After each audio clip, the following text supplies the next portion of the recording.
Kadang, rumah yang terlihat paling damai justru menyimpan luka paling dalam. Aku dulu percaya cinta bisa menyembuhkan segalanya. Tapi malam itu, aku sadar cinta juga bisa membunuhmu perlahan dengan cara yang paling lembut. Aku adalah seseorang yang pernah mencintai dengan sepenuh hati. Dan sekarang aku cuma ingin belajar memaafkan tanpa harus bertahan. Sebelum aku bercerita lebih jauh, jangan lupa subscribe channel ini. Karena mungkin kisahku bisa jadi pengingat buat siapapun yang sedang belajar melepaskan. Semua terasa baik-baik saja, sampai tidak lagi. Dulu, suamiku selalu pulang membawa senyum dan pelukan. Sekarang, hanya sunyi dan bau parfum yang bukan punyaku. Aku berusaha tidak curiga. Mungkin dia lelah, pikirku. Mungkin pekerjaannya berat. Tapi batinku tahu ada sesuatu yang berubah. Setiap malam, aku duduk di ruang tamu menunggu suara pintu dibuka. Kadang sampai subuh, tapi yang datang hanya rasa sakit yang tidak diundang. Lucu ya, kita selalu tahu kapan seseorang berhenti mencintai, bahkan tanpa mereka harus mengatakannya. Hari itu, suamiku bilang dia sudah menemukan seseorang untuk bantu di rumah. Katanya, biar aku tidak terlalu capek. Namanya Rani, masih muda, polos. Aku menyambutnya dengan baik karena aku pikir dia hanya akan jadi bagian kecil dari keseharian kami. Tapi entah kenapa, sejak awal aku merasa ada sesuatu yang aneh. Bukan pada dia, tapi pada cara suamiku menatapnya. Tatapan yang hangat, tapi bukan milikku lagi. Semakin hari, mereka makin dekat. Aku mulai sering melihat mereka tertawa berdua di dapur. Kadang aku berpura-pura tidak melihat, tapi setiap tawa yang kudengar seperti belati yang menusuk pelan di dada.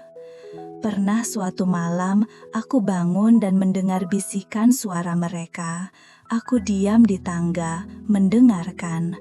Aku tahu, aku seharusnya tidak mendengar, tapi aku tidak bisa menahan diri. "Mas, jangan di sini," katanya lirih. Dan suamiku hanya menjawab, "Tenang saja, dia sudah tidur." Setelah malam itu, aku berhenti menunggu. Aku hanya menatap langit-langit, berharap pagi segera datang.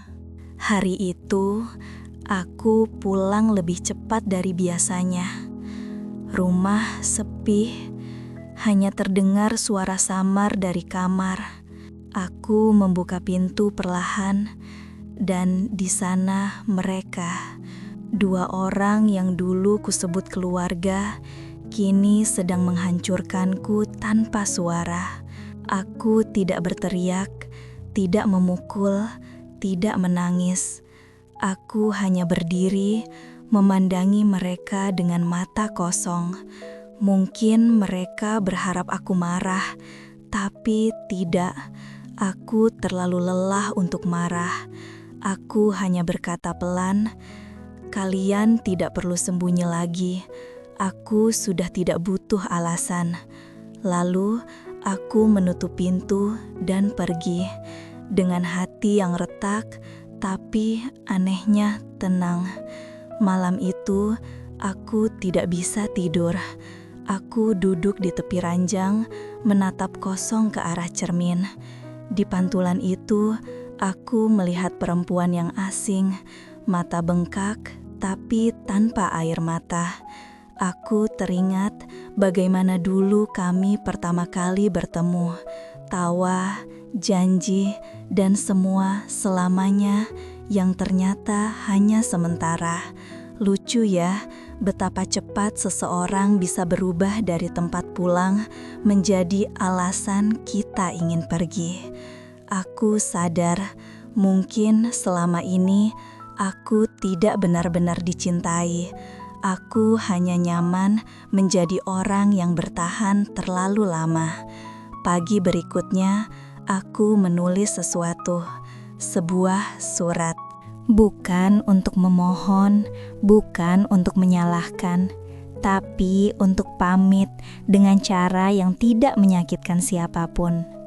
Dalam surat itu aku tulis, "Terima kasih sudah pernah mencintaiku dengan caramu yang aneh.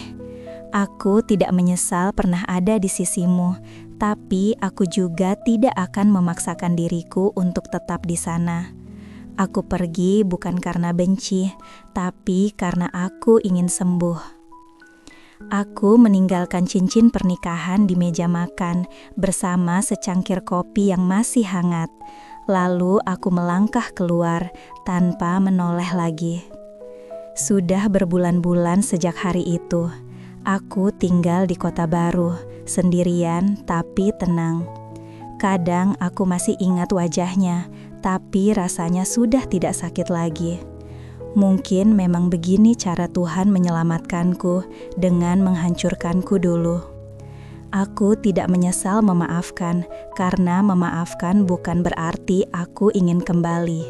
Kadang cara terbaik mencintai seseorang adalah dengan berhenti bertahan. Dan malam ini, untuk pertama kalinya, aku bisa tersenyum, bukan karena dia, tapi karena akhirnya aku bebas. Kalau kamu pernah mencintai seseorang yang justru menghancurkanmu, ingat, kamu tidak gagal. Kamu hanya terlalu tulus pada orang yang salah. Jangan benci dia, cukup jadikan luka itu alasan untuk mencintai dirimu sendiri lebih dalam. Dan kalau kisah ini menyentuhmu, jangan lupa subscribe karena kadang dari cerita orang lain kita bisa menemukan kembali bagian diri kita yang hilang.